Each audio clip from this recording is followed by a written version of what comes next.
Sudha production ഹൗസിലെ പുതിയൊരു വീഡിയോയിലേക്ക് സ്വാഗതം. ഇന്ന് ഞങ്ങൾ ചർച്ച ചെയ്യാൻ പോകുന്നത് ഹെർണിയ എന്ന പൊതുരോഗാവസ്ഥയെക്കുറിച്ചാണ്. ഈ ഒരു വിഷയത്തിൽ കൂടുതൽ വിവരങ്ങൾ പങ്കുവയ്ക്കാനായി ഞങ്ങൾക്കൊപ്പം കൺസൾട്ടന്റ് ജനറൽ ലാപ്രോസ്കോപ്പിക് സർജനായ doctor Shan Mohan sir. Doctor, സ്വാഗതം. ഡോക്ടർ, എന്താണ് ഹെർണിയ? ഹെർണിയ എന്ന് പറയുന്നത് ഒരു അവസ്ഥയാണ്.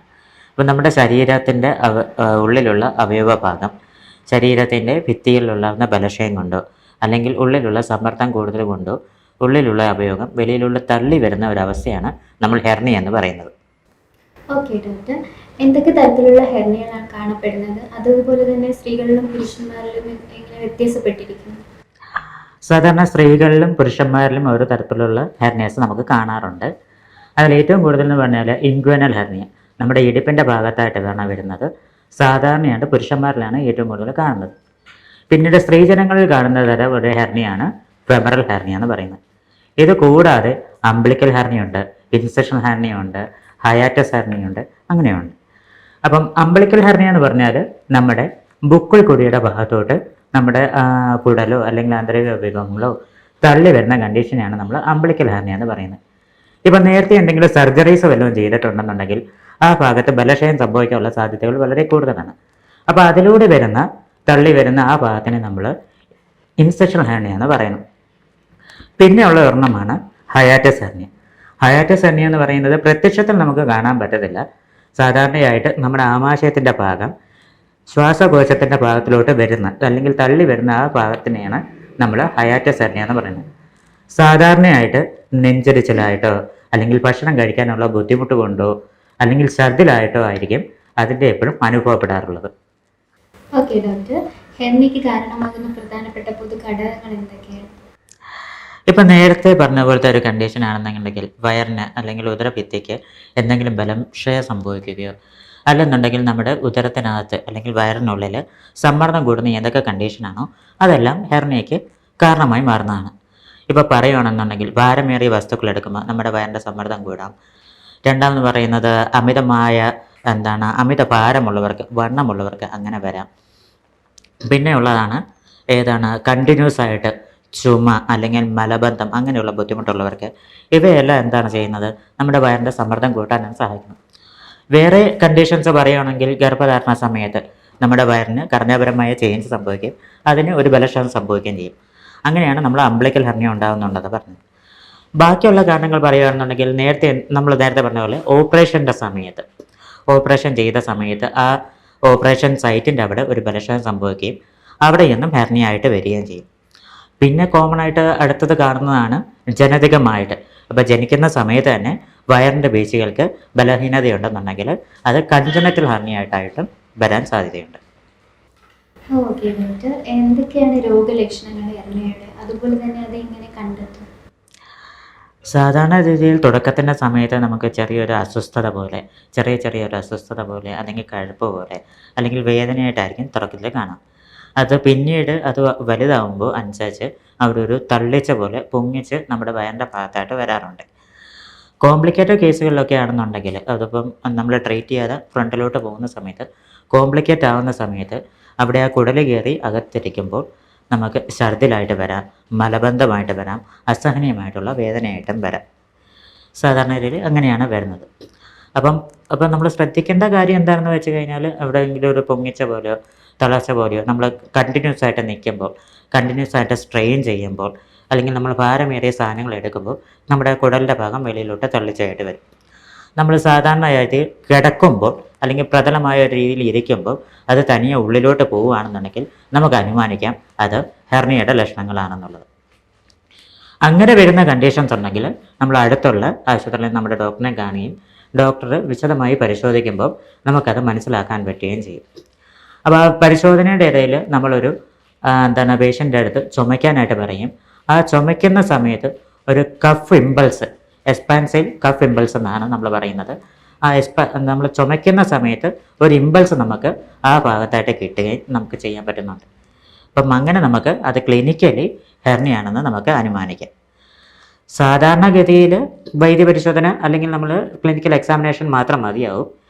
പ്രത്യേകിച്ച് ടെസ്റ്റുകളോ കാര്യങ്ങളോ ഒന്നും തന്നെ വേണ്ടി വരത്തില്ല. വേറെ വയറിനുള്ളിൽ വേറെ ബുദ്ധിമുട്ടൊന്നും ഇല്ല. വേറെ പ്രശ്നങ്ങളൊന്നും ഇല്ല എന്നൊന്ന് കൺഫേം ചെയ്യാൻ വേണ്ടിയിട്ട് നമ്മൾ അൾട്രാസൗണ്ട് സ്കാൻ എടുത്ത് നോക്കും. പിന്നെയുള്ളത് ഹയാറ്റസ് ഹെർണിയെക്കുറിച്ച് പറയുകയാണെങ്കിൽ വെളിയിൽ നമുക്ക് അങ്ങനെ എവിഡൻ്റ് ആയിട്ട് കാണാൻ പറ്റുന്ന രോഗലക്ഷണങ്ങളായിരിക്കില്ല. നേരത്തെ പറഞ്ഞതുപോലെ കണ്ടിന്യൂസ് ആയിട്ട് ഗ്യാസ്ട്രൈറ്റിസോ ഗ്യാസിൻ്റെ ട്രബിളോ അല്ലെങ്കിൽ ഭക്ഷണം കഴിക്കാനുള്ള ബുദ്ധിമുട്ടോ വോമിറ്റിംഗ് ആയിട്ടോ അങ്ങനെയൊക്കെ ആയിരിക്കും അതിൻ്റെ രോഗലക്ഷണങ്ങൾ കാണിക്കുക. അങ്ങനെയുള്ള കണ്ടീഷനിൽ വരുമ്പോൾ നമ്മൾ CT സ്കാനോ അല്ലെങ്കിൽ എൻഡോസ്കോപ്പിക് എക്സാമിനേഷൻ വഴിയാണ് നമ്മൾ ഹയാറ്റസ് ഹെർണിയ കണ്ടുപിടിക്കുന്നത്. പൊതുവെ ഉള്ളൊരു സംശയമാണ് ഡോക്ടർ, ഹെർണിയ സ്വയം ഭേദമാകും? സാധാരണഗതിയിൽ ഹെർണിയ സ്വയം ഭേദമാകാറില്ല. ചെറിയ ചെറിയ ഹെർണികളൊക്കെ ആണെന്നുണ്ടെങ്കിൽ നമ്മൾ മോണിറ്ററിങ്ങിനായിട്ടാണ് വെക്കാറ്, നിരീക്ഷണത്തിൽ അങ്ങ് വെക്കത്തേ ഉള്ളൂ. വലിയ ഹെർണികളൊക്കെ വരികയാണെന്നുണ്ടെങ്കിൽ അതിന് സർജറി മാത്രമാണ് ഡെഫിനറ്റീവായിട്ടുള്ളത് ഓപ്ഷൻ. അതുപോലെ തന്നെ ഡോക്ടർ, ഹെർണിയയ്ക്ക് എന്തെല്ലാം ചികിത്സാ മാർഗങ്ങളാണുള്ളത്? മെയിനായിട്ടെന്ന് പറയുന്നത് ഹെർണിയ കണ്ടുപിടിക്കുകയാണെന്നുണ്ടെങ്കിൽ നമുക്ക് സർജറിയാണ് ഓപ്ഷൻ ഉള്ളത്. മെഡിക്കൽ ട്രീറ്റ്മെൻറ്റ് എന്ന രീതിയിൽ പറയുകയാണെന്നുണ്ടെങ്കിൽ നമ്മുടെ ജീവിതശൈലി മാറ്റങ്ങളാണ് എപ്പോഴുമായിട്ടും നമ്മൾ ഫോക്കസ് ചെയ്യുന്നത്. അമിത വണ്ണമുള്ളവർക്ക്, അമിത ഭാരമുള്ളവർക്ക് ഭാരം കുറയ്ക്കുക, അതുപോലെ വെയിറ്റ് എടുക്കുന്ന ജോബ്സ്, ഭാരമേറിയ ജോബ്സ് എന്തെങ്കിലും എടുക്കുന്നുണ്ടെങ്കിൽ അത് കഴിവതും ഒഴിവാക്കുക. പിന്നീടുള്ളതെന്ന് പറഞ്ഞാൽ എന്തെങ്കിലും ബുദ്ധിമുട്ട്, ഇപ്പം ഹയാറ്റസ് ഹെർണിയൊക്കെ വരുവാണെന്നുണ്ടെങ്കിൽ നെഞ്ചരിച്ചൽ അല്ലെങ്കിൽ വോമിറ്റിംഗ് പോലുള്ള എന്തെങ്കിലും അവർക്ക് ബുദ്ധിമുട്ടൊക്കെ വരുവാണെന്നുണ്ടെങ്കിൽ നമ്മൾ അതിൻ്റെതായ മെഡിസിൻസ് ട്രീറ്റ്മെൻറ്റ് അതെല്ലാം കൊടുക്കും. പിന്നെ ഉള്ളൊരു ഓപ്ഷനാണ് നമ്മൾ എന്താ പറയുക, ഹെർണിയ ബെൽറ്റുകൾ.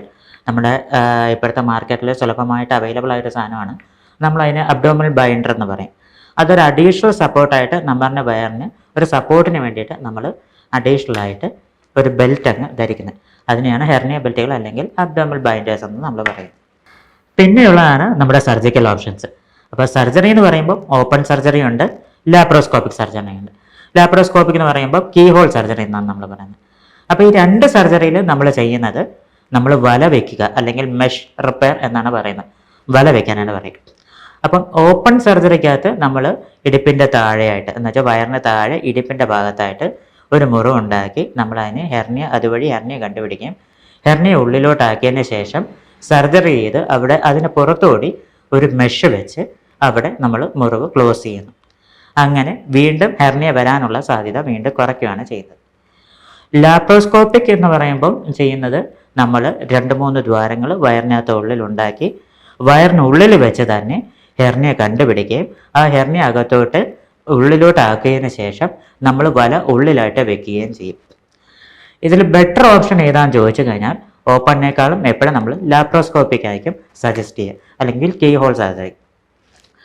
കീ ഹോൾ സർജറി ചെയ്യുമ്പോൾ എന്ന് പറഞ്ഞാൽ നമുക്ക് ഓപ്പൺ സർജറി ചെയ്യുന്നതിനേക്കാളും കുറച്ചുകൂടി വലിയ വില, കുറച്ചുകൂടി വലുതായിട്ട് തന്നെ നമുക്ക് ഉള്ളിലായിട്ട് വെക്കാനായിട്ട് പറ്റും. അതുപോലെ തന്നെ വലിയ കോംപ്ലിക്കേഷൻസോ കാര്യങ്ങളോ ഒന്നും വന്നില്ലെങ്കിൽ 2-3 ദിവസത്തിനുള്ളിൽ തന്നെ സർജറിക്ക് ശേഷം നമുക്ക് പേഷ്യൻറ്റിനെ വീട്ടിൽ വിടുവാനും പറ്റും. അതുപോലെ തന്നെ ഡോക്ടർ, ഈ രോഗാവസ്ഥയെ സ്വാഭാവികമായും ചികിത്സിക്കാതെ വിട്ടാൽ എന്താ സംഭവിക്കുക?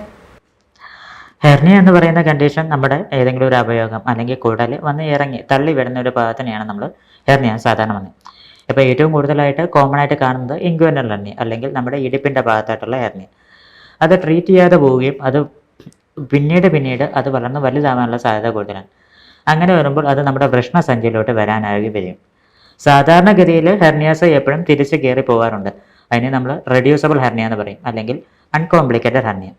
ഇത് പിന്നീട് കോംപ്ലിക്കേറ്റഡ് ഹെർണിയായിട്ട് മാറാം. എന്ന് വെച്ചാൽ ഈ വന്ന കുടൽ പിന്നീട് സ്വയമേ ഉള്ളിലോട്ട് കയറി വരാതെ അവിടെ സ്റ്റക്കായിട്ട് ഇരിക്കാറുണ്ട്. അപ്പോൾ അതിനെ നമ്മൾ ഇറഡ്യൂസിബിൾ ഹെർണിയ എന്നാണ് പറയുന്നത്. പിന്നീട് ആ കുടൽ പിന്നീട് കുടലിന് തടസ്സം വരികയും ആ തടസ്സം വരുമ്പോൾ വയറിന് പെരുക്കം, ഛർദിൽ, മലബന്ധം അങ്ങനെയുള്ള ബുദ്ധിമുട്ടുകളായിട്ട് വരും. അത് പിന്നീട് എന്തായി മാറും? ഒബ്സ്ട്രക്റ്റഡ് ഇൻഗ്വനൽ ഹെർണിയായിട്ട് മാറുകയാണ് ചെയ്യുന്നത്. പിന്നീട് കുറേ കഴിയുമ്പോൾ അതിൻ്റെ രക്തയോട്ടത്തിന് അല്ലെങ്കിൽ ആ കുടലിലോട്ടുള്ള രക്തയോട്ടത്തിനുള്ള പൂർണ്ണമായിട്ട് നിലയ്ക്കാനായിട്ടുള്ള സാധ്യത വളരെ കൂടുതലാണ്.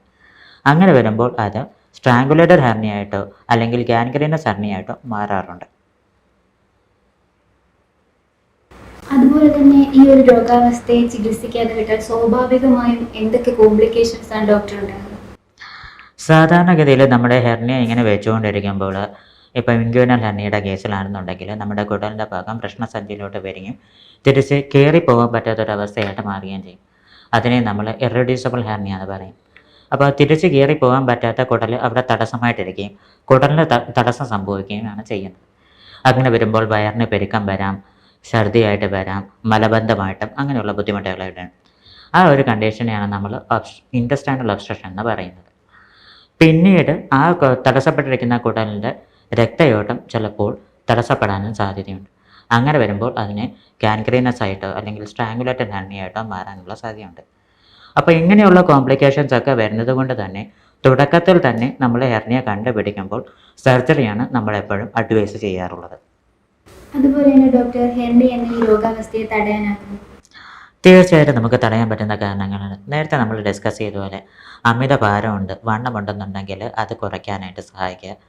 പിന്നെ അമിതമായിട്ട് ഭാരമെടുക്കുന്ന ജോലികളുണ്ടെന്നുണ്ടെങ്കിൽ അത് പൂർണ്ണമായിട്ടും ഒഴിവാക്കുക. പിന്നീട് ചുമ അങ്ങനെയുള്ള ബുദ്ധിമുട്ട്, മലബന്ധം അങ്ങനെയുള്ള ബുദ്ധിമുട്ടുണ്ടെങ്കിൽ പൂർണ്ണമായിട്ടും അടുത്തുള്ള ആശുപത്രിയിൽ ഡോക്ടറെ കണ്ടിട്ട് ചികിത്സ തേടേണ്ടതാണ്. ഇപ്പം മലബന്ധമൊക്കെ ഒഴിവാക്കാനായിട്ട് ഹൈ ഫൈബർ ഡയറ്റ് എന്ന് വെച്ചാൽ നാരുകളടങ്ങിയ ഭക്ഷണ പദാർത്ഥങ്ങൾ കൂടുതലായിട്ട് കഴിക്കാനായിട്ട് ശ്രദ്ധിക്കുക. ചുമയുണ്ടെങ്കിൽ പ്രോപ്പറായിട്ട് മെഡിസിൻ എടുത്ത് ചുമ സബ്സൈഡ് ചെയ്യിപ്പിക്കാനായിട്ട് നമ്മൾ ശ്രമിക്കണം. പുകവലി ശീലമുണ്ടെന്നുണ്ടെങ്കിൽ പുകവലി പാടെ ഉപേക്ഷിക്കുക തന്നെ ചെയ്യണം. നന്ദി ഡോക്ടർ, താങ്കളുടെ ഈ വിലയേറിയ സമയം ഞങ്ങൾക്കൊപ്പം ചെലവഴിച്ചതിന്. അതുപോലെ തന്നെ നമ്മുടെ പ്രേക്ഷകർക്ക് എന്തെങ്കിലും സജഷൻസ് ഡോക്ടറിന് പറയാൻ? തീർച്ചയായും. ഇപ്പോൾ നമ്മൾ ഈ ഡിസ്കസ് ചെയ്തതുപോലെ എന്തെങ്കിലും ശരീരഭാഗത്ത് പൊങ്ങിത്തടിച്ച് ബുദ്ധിമുട്ടായിട്ടോ അല്ലെന്നുണ്ടെങ്കിൽ അസ്വസ്ഥതയോ കടുപ്പോ വേദനയോ അങ്ങനെ എന്തെങ്കിലും വരുവാണെന്നുണ്ടെങ്കിൽ അതിനെ ഒരിക്കലും നിസ്സാരമായിട്ട് കാണരുത്. അടുത്തുള്ള സർജനെ കാണിച്ചതിന് ശേഷം അതിൻ്റെ എയർലി ട്രീറ്റ്മെൻറ്റ് അല്ലെങ്കിൽ സർജറി ഓപ്ഷൻസ് എന്തെങ്കിലും ഉണ്ടെങ്കിൽ നമ്മളത് ട്രീറ്റ്മെൻറ്റായിട്ട് തന്നെ എടുക്കുക തന്നെ ചെയ്യണം. അങ്ങനെ ചെയ്യുമ്പോൾ നമുക്ക് ഈ പറഞ്ഞ ഡിസ്കസ് ചെയ്ത കോംപ്ലിക്കേഷൻസ് എല്ലാം നമുക്ക് അവോയ്ഡ് ചെയ്യാനായിട്ട് പറ്റും. എന്തെങ്കിലും സംശയങ്ങൾക്കോ എന്തെങ്കിലും അഡ്വൈസോ എന്തെങ്കിലും വേണമെന്നുണ്ടെങ്കിൽ നമുക്ക് അടുത്തുള്ള ആശുപത്രിയിൽ ജനറൽ കൺസൾട്ടൻറ്റിനെ കണ്ടാൽ മതിയാവും. Thank you doctor. Thank you for the valuable suggestion. ഇന്നത്തെ ചർച്ച ഇന്ന് അവസാനിക്കുകയാണ്. ആരോഗ്യത്തോടെ ജീവിക്കുക, അറിവോടെ മുന്നോട്ട് പോകും. പുതിയൊരു വീഡിയോയുമായി വീണ്ടും